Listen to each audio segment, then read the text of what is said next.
Vamos a dar pie entonces a este tema que está vinculado directamente a este artículo que apareció en la revista Alergia, Asma y Inmunología Pediátricas, conocido el tema como tos crónica, una perspectiva integral, en donde pues los autores son un servidor, aparte el doctor Leobardo López Medina y el doctor Luis Carlos Cruz Sánchez. Este artículo apareció en el volumen 34 del año 2025, enero-abril, entre las páginas 19 y 34. Bueno, el concepto que de alguna manera nos lleva a esta condición es que la justificación es bastante importante porque según los centros de enfermedades en Estados Unidos y del control y prevención de enfermedades señalan que pues, es uno de los síntomas principales en relación a lo que los pacientes requieren para poder acudir a un consultorio.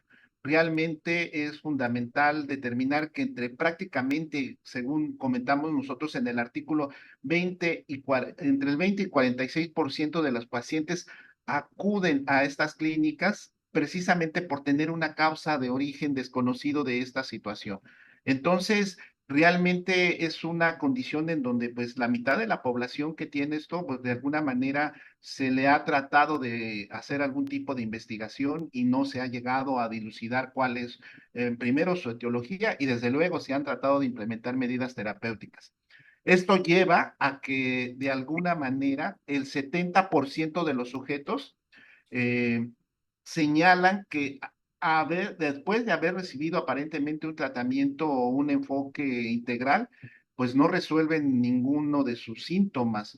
57% señalan que pues solamente tienen alguna respuesta relativa con relación a la terapéutica implementada. Y como ustedes pueden ver aquí, es solo el 7% señalan que tienen o tuvieron una respuesta favorable con el medicamento. Entonces, pues prácticamente estamos observando que pues es un porcentaje elevadísimo de tanto de los pacientes abordados como de los pacientes que de alguna manera recibieron tratamiento, que prácticamente fueron todos, y solamente el 7% fue los que tuvieron una condición de respuesta terapéutica más o menos favorable.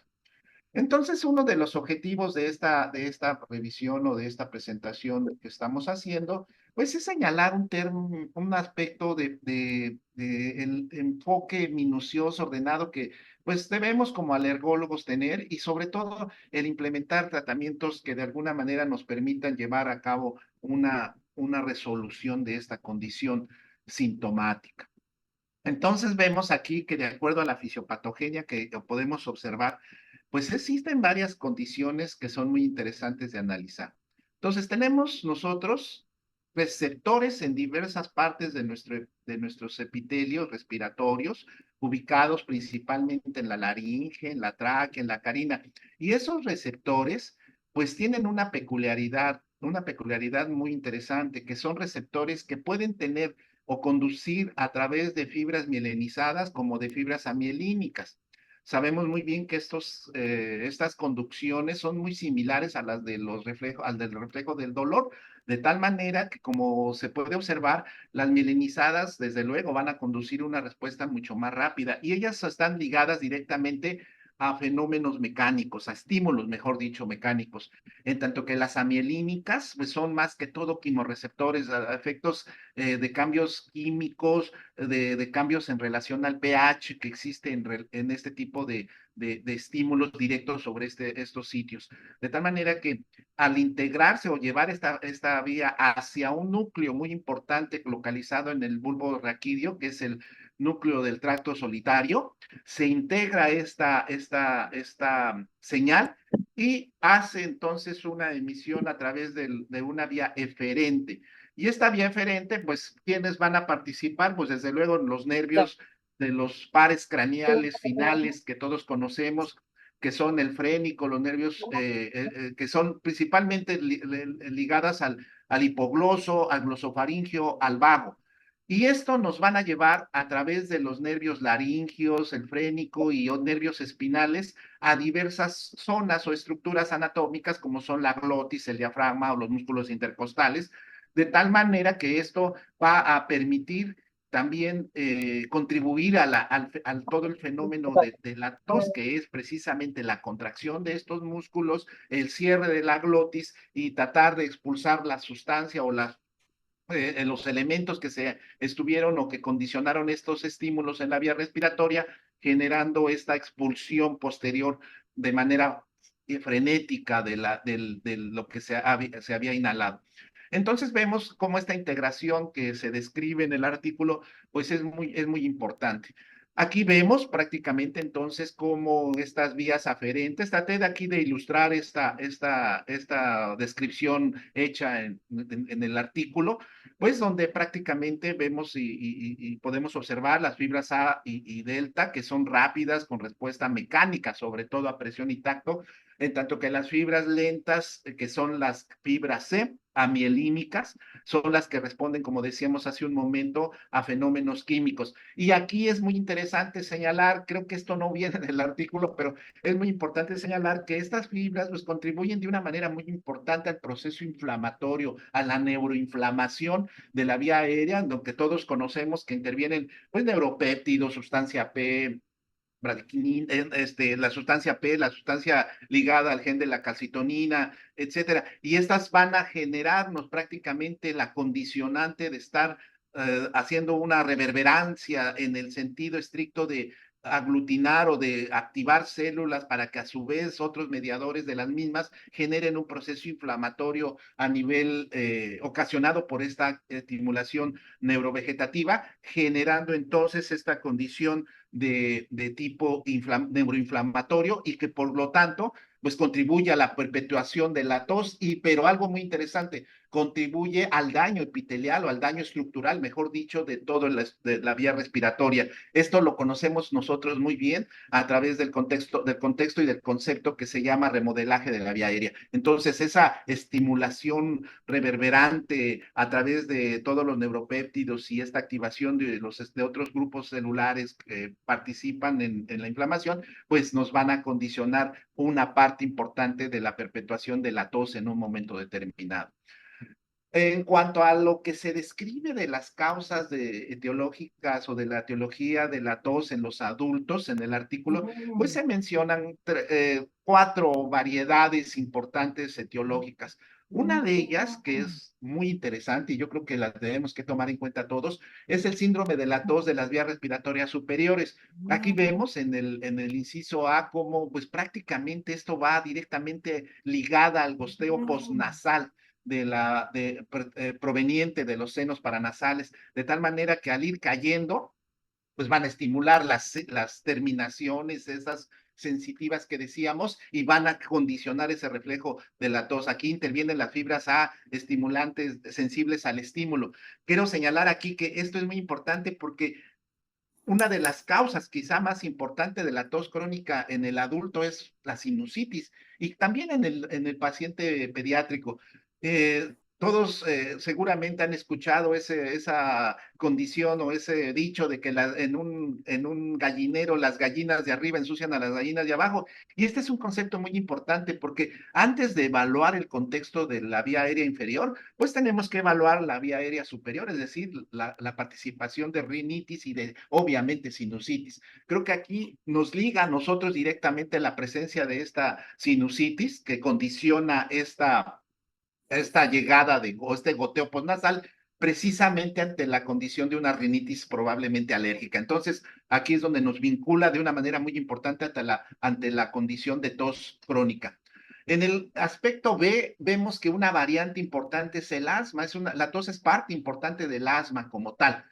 De tal manera que aquí las fibras C nociceptivas de tipo que responden, como decíamos hace un momento, a la inflamación, a la neuroinflamación, pues contribuyen aquí como una variante importante que integra al contexto del asma. Decimos que no todo lo que silba es asma, ni todo el asma silba. Pues lo mismo sucede con la tos, no todo el asma tiene tos, ni todo a tos es igual a asma. Entonces aquí yo creo que tenemos que ser muy cuidadosos al evaluar a nuestros pacientes asmáticos o que consideremos que son asmáticos solamente por el contexto de la tos. Puede ser, pero es una condición diagnóstica a diferenciar, pero debemos de ir señalando otras etiologías.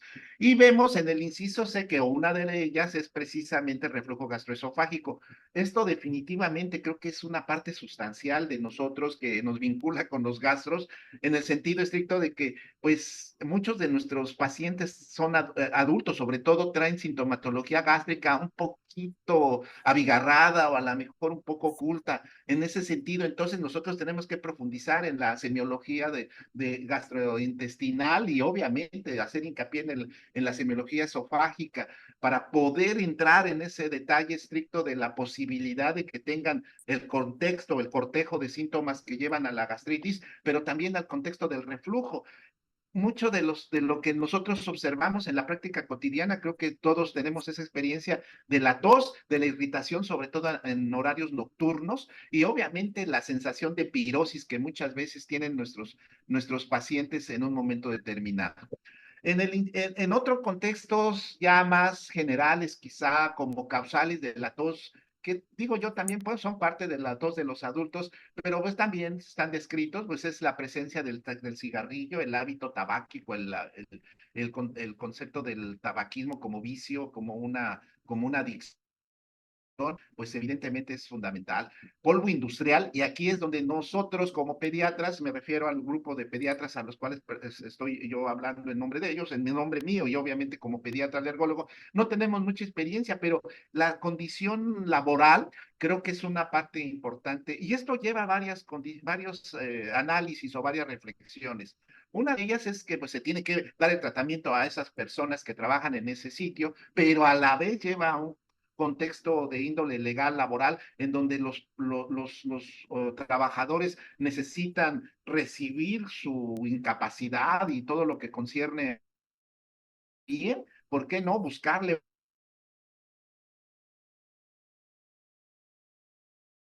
los que tengan la experiencia del paciente adulto laboral con tos crónica, pues se han enfrentado seguramente y va a ser muy interesante que al rato nos digan sus experiencias. Esto pues, nos lleva a la conclusión final de que evitar la exposición y terminar el tabaco, pues, cerrar el hábito tabáquico es fundamental. Entonces, estos cuatro contextos etiológicos, pues son lo que nos lleva a poder considerar a la tos crónica en el adulto, pues en un reducirlo a lo mejor a tres muy específicos, pero sin olvidar los otros elementos que hemos mencionado. Y aquí yo no dejo, yo soy fanático en el contexto de ambiental. Creo que el aspecto del cambio climático y todo lo que vivimos en las ciudades grandes por los efectos de calentamiento, por gases de efecto invernadero, pues son sustanciales para contribuir a toda esta condición clínica que observamos. En este otro capítulo del mismo artículo se habla de la tos crónica en niños, de tal manera que esto es muy interesante. Y ahorita vamos a ver una diferencia en cuanto a tiempos, pero en cuanto a teología, vemos que se describen algunos aspectos que son importantes señalarlos. Primero, es una etiología que de repente a veces se nos pasa, que es la bronquitis bacteriana prolongada. Esta bronquitis bacteriana prolongada es secundaria a cualquier fenómeno respiratorio o infeccioso agudo en nuestros pacientes, que de alguna manera en un porcentaje de poquito alto, entre el 25-30%, llegan a desarrollar esta condición de persistencia de tos. De tal manera que aquí lo que se sugiere, de acuerdo a los diversos expertos y publicaciones realizadas en este contexto, se menciona el empleo de una antibioticoterapia antimicrobiana adecuada de 2 a 4 semanas.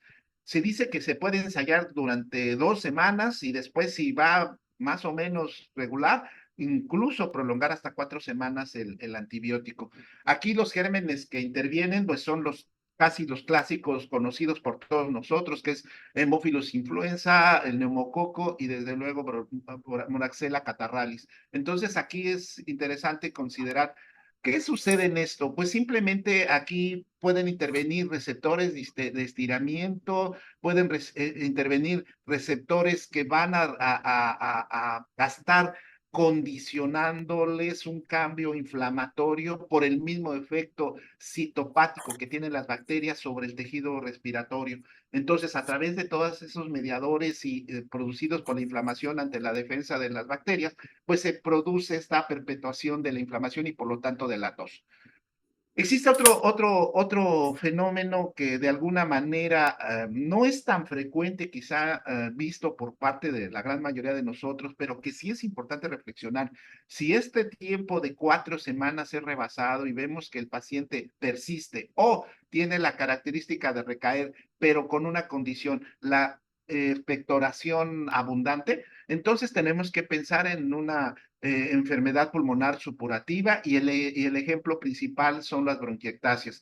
Aquí entonces hay que buscar la posibilidad de la edad en cuanto al momento de aparición, la recurrencia, y aquí es donde empieza entonces a considerarse una posibilidad estructural de daño que el paciente está teniendo y que puede estar vinculado directamente y de manera muy importante a un error innato de la inmunidad. Entonces creo que aquí es uno de los fenómenos en donde tenemos que emplear tanto nuestros conocimientos inmunológicos, infecciosos y obviamente pediátricos para tratar de ubicar a estos pacientes con la enfermedad pulmonar supurativa. Algo muy importante entonces es de que la definición de tos en el adulto, que es una parte sustancial, es entonces considerar más de 8 semanas. La literatura incluso no diferencia en algunas publicaciones el tiempo de evolución entre adulto y niño, pero recientemente se ha considerado que los niños de menos de 14 años o de 15 años, como dice el artículo, pues se deben de considerar de menos de 4 semanas. Entonces la cronicidad es sustancial. Y entonces aquí es donde nosotros tenemos que ser incluso mucho más acuciosos en el periodo pediátrico que en el adulto. Así que en el adulto le damos todavía un poquito de oportunidad. Y aquí vemos que el 90% de los casos, vemos en el caso de adultos, repasando lo señalado previamente, pues es el síndrome de la tos de las vías, el síndrome de tos de vías respiratorias superiores, que es el goteo postnasal, el asma, bronquitis eosinofílica no asmática, que no la mencioné y que es una parte fundamental que probablemente necesitemos en un momento determinado el auxiliarnos de algunos estudios, incluso de fibroendoscopía, para poder obtener esa condición de moco y analizar la presencia de eosinófilos. Y el hecho de no decir que sea asmático es precisamente a través de la espirometría y de los retos que le podamos realizar para poder decir este paciente no es asmático, aunque cuenta con un proceso eosinofílico. Y finalmente lo que señalábamos del reflujo, que en diversas publicaciones va desde 0 al 73%, dejémoslos en un 25-30% que señalaba yo previamente. Y lo señalado, algo que se me estaba escapando también es el efecto medicamentoso, que esto lo estuvimos viendo, muchos recordarán ustedes en el periodo de COVID, donde los antihipertensivos, pues obviamente se estuvieron señalando mucho y obviamente hicieron mucha reflexión en muchos de nosotros al señalar que los inhibidores de estas enzimas que pueden de alguna manera bloquear el fenómeno hipertensivo, pues nos pueden generar una situación de broncoconstricción como un reflejo secundario adverso. Y en los niños, entonces, aquí vemos, la decíamos, la característica principal en los niños es que uno se habla mucho de que los fenotipos de los niños pueden darnos un poquito en cuanto a el fenotipo de tos, a sugerirnos si es o no un proceso de asma.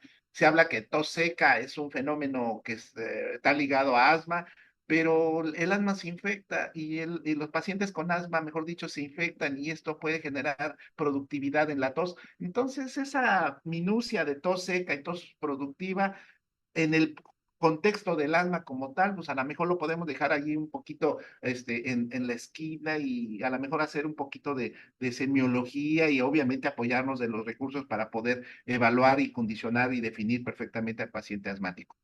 Entonces, aquí vemos lo que señalaba de la bronquitis bacteriana prolongada en cuanto a sus patógenos y la persistencia que de alguna manera nos debe de hacer poner en alerta para la condición de una situación de tipo estructural como sería la bronquiectasia. Esta imagen, el artículo menciona algo muy importante y aquí es donde yo quiero hacer un poquito de hincapié. El contexto de la hipersensibilidad a la tos, el síndrome de hipersensibilidad a la tos. Todos hemos escuchado, más bien no, todos hemos empleado más bien el concepto de hiperreactividad de vía aérea, todos hemos empleado el concepto de la hiperreactividad bronquial Y aparece recientemente el aspecto de la hipersensibilidad a la tos o síndrome de hipersensibilidad a la tos. Vamos a hacer un poquito de diferencia. Eso no lo menciona muy claramente el artículo, más bien no lo menciona el artículo, simplemente estoy aquí tratando de contribuir un poquito. La hiperreactividad bronquial, todos sabemos, está generada por una condición donde el sujeto de estudio es sometido a una prueba de reto. De tal manera que al ser estimulado con agua bidestilada, metacolina, algún alergeno, etcétera, el paciente y medir su función ventilatoria, pues encontramos una alteración en su ventilación, de tal manera que podemos concluir a través de la obtención de un resultado omitido por la espirometría, a través de un estímulo bien determinado, ese fenómeno que se llama hiperactividad bronquial. La hiperactividad de vía aérea y el contexto de la hipersensibilidad o respuesta al síndrome de hiperreactividad o hipersensibilidad a la tos, creo que quedan dentro de un mismo contexto. Ahí voy. El contexto de la hiperreactividad de vía aérea es todo lo que, pues ahora sí que genera el aparato respiratorio a través de un estímulo externo. Esto es más clínico, esto lo vemos nosotros. El paciente llega con tos, con sibilancia, con flema, etcétera, pues no detenemos ubicada la etiología y podemos decir es un paciente con hiperactividad de vía aérea. Pero el contexto de hipersensibilidad a la tos está reflejando un aspecto de que de esos sujetos tienen de estímulos principalmente como son cambios de temperatura, elementos de exposición de aromatizantes o incluso fenómenos secundarios a un proceso infeccioso, pueden tener la hiperreactividad a la vía aérea, es decir, que el paciente quede, hipersensibilidad a la tos, el paciente queda con tos a través de una situación proinflamatoria inicial, que ante un estímulo inespecífico, el paciente queda con el fenómeno clínico que estamos ahorita mencionando. Entonces, por eso es que entonces aquí interviene, pues evidentemente todas las terminaciones, la integración en el tracto solitario, la vía eferente de la respuesta para la contractilidad muscular, pero aquí las estrellas de este fenómeno es la fibra C, las fibras amielínicas que les decía yo hace un momento, algunos receptores importantes que van a participar para que estas fibras también se estimulen y desde luego los mediadores inflamatorios, como son los cistenileucotrieno, la histamina y algunas prostaglandinas. Y desde luego ese cambio o esa alteración en la despolarización de la célula que va entre la entrada y salida de sodio y calcio, pues nos va a permitir la contractilidad. Entonces, es un fenómeno entonces que se está tratando de acuñar. Digo, nosotros lo hemos utilizado como hiperreactividad de vía aérea y aquí, pues en el artículo y en otros artículos, pues ya proponen el término de hipersensibilidad a la tos. Ahora sí que lo dejamos a criterio de cada uno de nosotros, en qué momento usar uno y otro, o incluso, ¿por qué no decirlo? También por qué diferenciar y no utilizar, es una sugerencia, no utilizar de manera intempestiva y constante el término de hiperreactividad bronquial. Aquí vemos simplemente los fenómenos que señalaba yo hace un momento, donde los estímulos de los receptores y la conducción nerviosa, pues nos lleva a que a través del nervio vago, pues obviamente se genere el fenómeno de la tos. Entonces, tenemos mecanismos muy importantes de sensibilización que pueden estar ocurriendo por estos mediadores y desde luego la participación de la cascada inflamatoria que va a permitir entonces esa hipersensibilidad y por lo tanto producir el fenómeno de la tos. Finalmente, pues en la vía diagnóstica terapéutica para la tos, pues entonces marcan algunos aspectos que, pues de en condiciones importantes, pues debemos de tomar en cuenta. Debemos de en qué momento intervenir, qué estudios realizar. Pues yo creo que aquí dice la evaluación inicial y esto no lo debemos dejar nunca nosotros, ni sugerirlo a todos nuestros colegas, es la historia clínica, la exploración física y desde luego si tenemos y podemos recurrir a una radiografía de tórax y funcionalmente a una espirometría, pues nos va a permitir definitivamente llevar e integrar un síndrome que de alguna manera pueda darnos una condición así. Entonces vemos que este síndrome de goteo, de descarga postnasal, que es fundamental, pues está ligado directamente a un fenómeno rinosinusal. Entonces, la evaluación de un tratamiento antimicrobiano cuando se trata de una sinusitis, más el empleo de esteroides, más tópicos nasales, más el antihistamínico, más algunos leucotrienos, o asociados antihistamínicos con leucotrienos, si existe un fenómeno con afectación pulmonar, pues entonces vamos a evaluar una respuesta y ver si persiste o no esa condicionante clínica. Algunos pacientes se les puede someter a tratamiento directamente de asma, pero creo que aquí tenemos que ser nosotros promotores de una conducta más puritana para poder establecer definitivamente un diagnóstico, como así que como dicen las guías, de asma y poder emplear un corticosteroide inhalado con un beta 2 de larga acción o lo que corresponda en su caso para tratar de ver esa respuesta. El empleo de una medida terapéutica ante estos pacientes sin haber hecho un diagnóstico diferencial, creo que no es lo más recomendable. Tenemos que integrar un diagnóstico diferencial o integral de manera correcta. El síndrome de la bronquitis crónica persistente y la tos húmeda, que esta sí es muy característica, pues entonces el empleo de antimicrobianos pues es sustancial para tratar de matar a esos bichos que mencioné inicialmente. Entonces, esto pues nos lleva a tratar de integrar esta situación de abordaje buscando también otros aspectos como son, uno, reflujo gastroesofágico, dos, la presencia de cuerpo extraño. Y aquí es donde yo, la verdad, sí, como pediatra me aterra valorar un paciente con tos y decir que tiene una bronquitis persistente o que tiene una rinosinusitis o que tiene un asma sin haber pensado en que ese pacientito estaba viendo un partido ahora el próximo fin de semana que va a jugar México-Portugal y están comiendo sus papás cacahuates y el chiquito y todos gritan gol contra México, pues imagínense entonces que ese paciente se quede con un cacahuate y en lo personal sí hemos tenido experiencia en nuestra formación de hace muchos años, la condición de cuerpo extraño en vía aérea de manera crónica, pero produce evidentemente tos y otros fenómenos, pero tenemos que estar muy pendientes de esa condición. Entonces, y en el caso de adultos, el empleo de los antihipertensivos pues es sustancial. Entonces, pues esto ya nada más es para tratar de reunir todo esto. El paso uno, identificar banderas rojas, y estas en algunos casos, desde luego, como serían la asociación de MOPTIS y la asociación de disnea, cianosis, alteraciones en el crecimiento y obviamente alteraciones en los dedos, como los dedos prácticamente hipocráticos o las sibilancias con algunas características, pues nos puede llevar a buscar el tipo de tos, si es una tos seca, tratar de ver la posibilidad, como me señalé, de que dice en el artículo de poder utilizar o de poder condicionar un diagnóstico de asma probablemente y tratar de utilizar un tratamiento. Aquí hablan de que en algunos artículos, sobre todo en Estados Unidos, señalan el empleo de corticosteroides inhalados 2 o 4 semanas y evaluar. Incluso los ingleses dicen que 8 o 12 semanas. Bueno, esto, como mencioné, tenemos que basarnos correctamente para tratar de integrar el diagnóstico de asma. Empíricamente, como decir, tiene como que me parece que tiene asma, no creo que es válido en este momento, sobre todo para nosotros. En el caso de una tos productiva húmeda, pues establecer el diagnóstico diferencial que ya habíamos señalado, bronquitis bacteriana prolongada y luego las bronquiectasias, etcétera, dar un tratamiento antimicrobiano. Hay que tratar de ver en el enfoque 3 o en el paso 3 pues entidades que son, por ejemplo, el síndrome el reflujo gastroesofágico o el síndrome de la tos de las vías respiratorias superiores, que es el goteo postnasal, pues ahí tenemos que condicionar la posibilidad de utilizar un tratamiento empírico. En reflujo gastroesofágico también hay algunas normativas muy estrictas. Todos lo usamos, creo que lo hemos llegado a usar, a utilizar antiácidos, etcétera, pero tenemos que tener cuidado.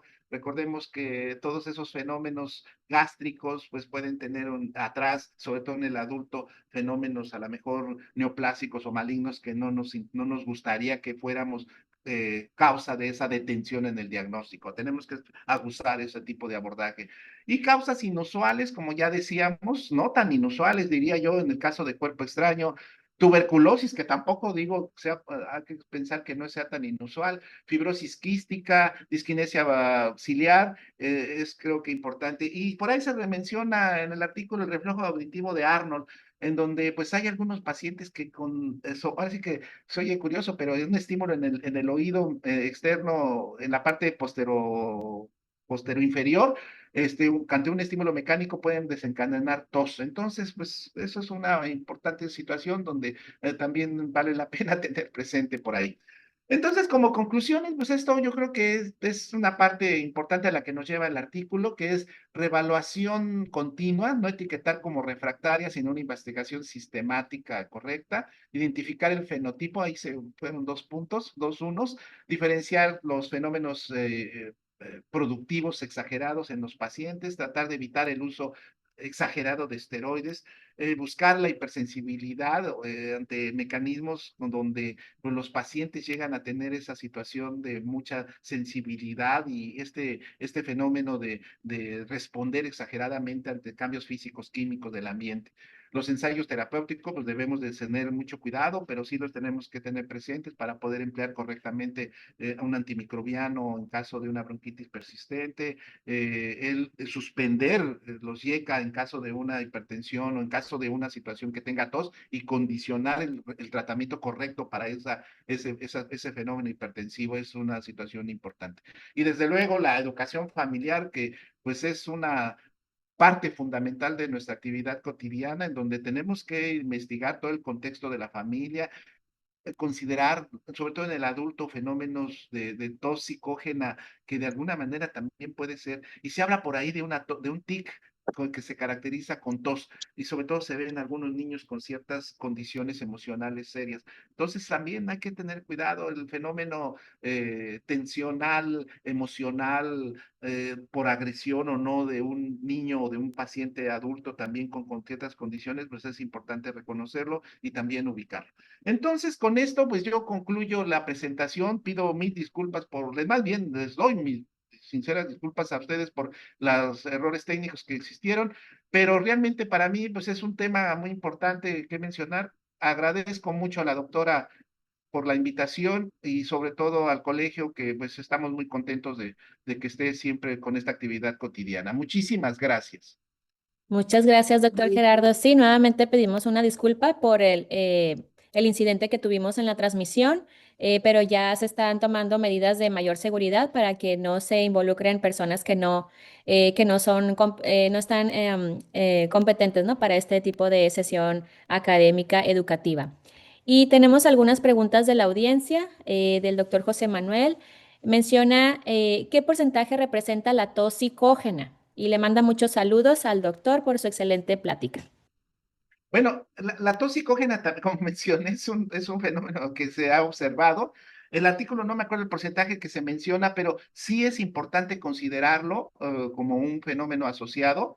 Creo que aquí el, creo que eso estamos viendo, pero yo déjenme ponerles, independientemente del porcentaje, mi postura. Creo que la posición que debemos de ser nosotros como clínicos es descartar antes que nada un fenómeno estructural, obviamente con todos los mecanismos que conocemos, y después entrar en el fenómeno psicológico para hacer esa la causa principal.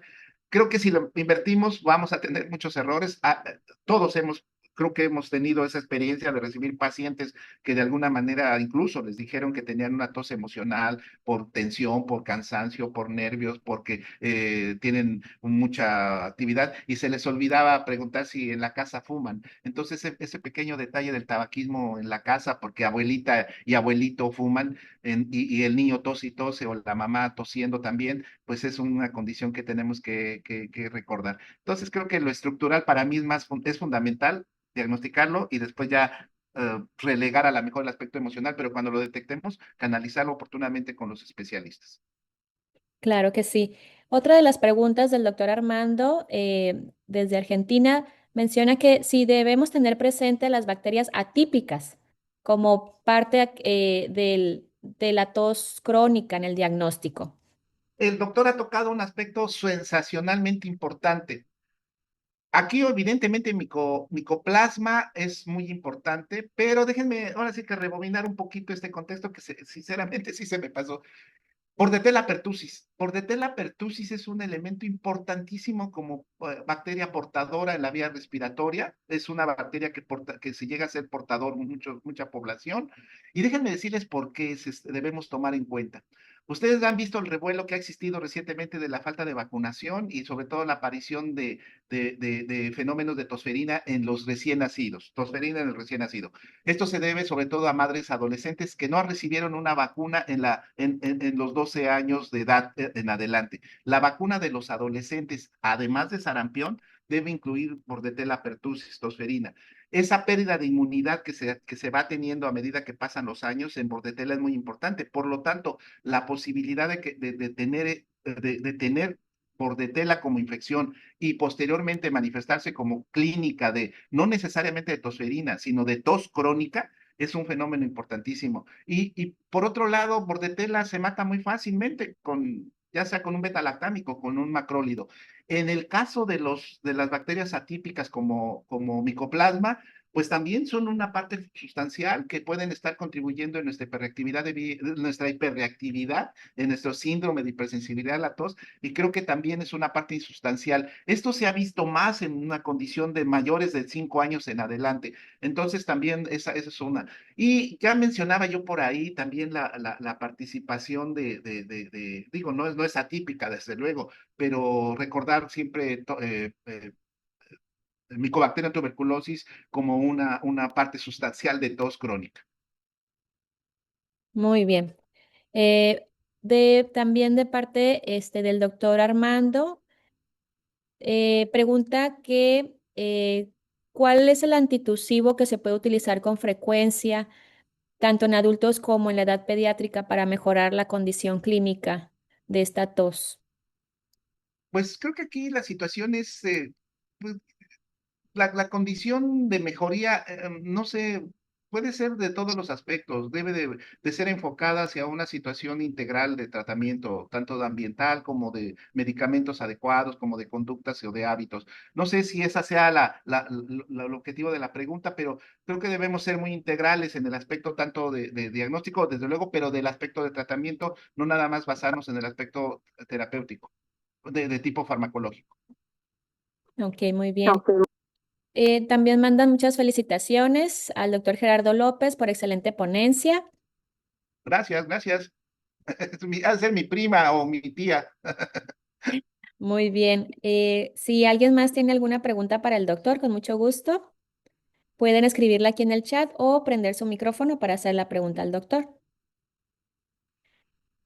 Una situación que también hemos estado viendo en la consulta, pues sobre todo en el caso del adulto mayor, que es tratado por tos crónica en forma sintomática. Muchas veces recibimos pacientitos, adulto mayor, que no tienen un diagnóstico específico, simplemente tos crónica, y son manejados con salbutamol o bromuro y pratropio combinaciones, ya sea en algún dispositivo inhalado o incluso micronebulizaciones con algún tipo de horario. Entonces, en estos pacientes, pues con más razón, ¿verdad? Realizar los estudios funcionales y los estudios anatómicos en el paciente, no solamente quedarnos con el diagnóstico de tos, sino buscar la etiología. Y en este contexto, recuerdo de una pacientita adulta mayor que llegó con tos crónica, le realizamos estudios funcionales, en este caso oscilometría de impulso, y la oscilometría de impulso lo que nos arrojó fue un aumento de la resistencia en la vía aérea central. Se le realizó un estudio de imagen y esta paciente tenía una tumoración tiroidea intratorácica y había estado siendo tratada como tos crónica desde hace años con nebulizaciones, pero sin un diagnóstico específico. Entonces esa paciente pues se tuvo que someter a un procedimiento quirúrgico. Entonces muchas veces pues subestimamos, ¿no? Este síntoma y si no hacemos el abordaje adecuado pues se nos pueden ir varios diagnósticos ahí importantes.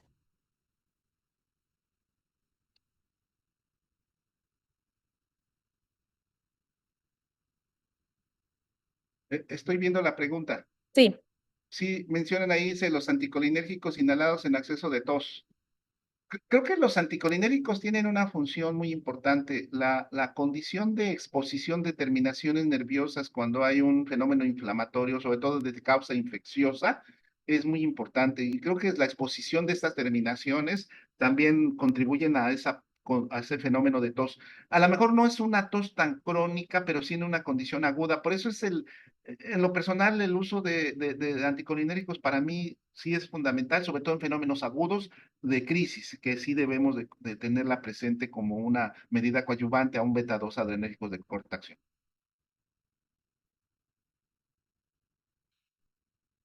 Muy bien.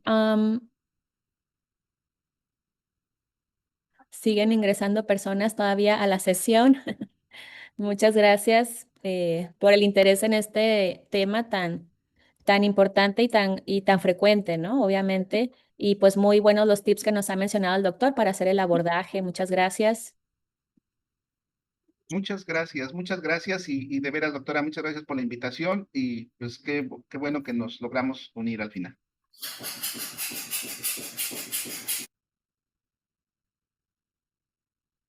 Muy bien, entonces agradecemos la asistencia de todos ustedes. Vamos a dar por terminada esta sesión y estén muy atentos a las siguientes invitaciones de Semica Journal Club, ya con un link mucho más seguro para que no nos vuelva a pasar este incidente, pues de todo se aprende, ¿ok? Muy buenas noches tengan todos ustedes y fue un gusto estar esta noche platicando con ustedes. Gracias, doctor Gerardo López Pérez, A por ver, su tiempo y por su interesante artículo. Vamos a tomarlo mucho en cuenta para la práctica diaria.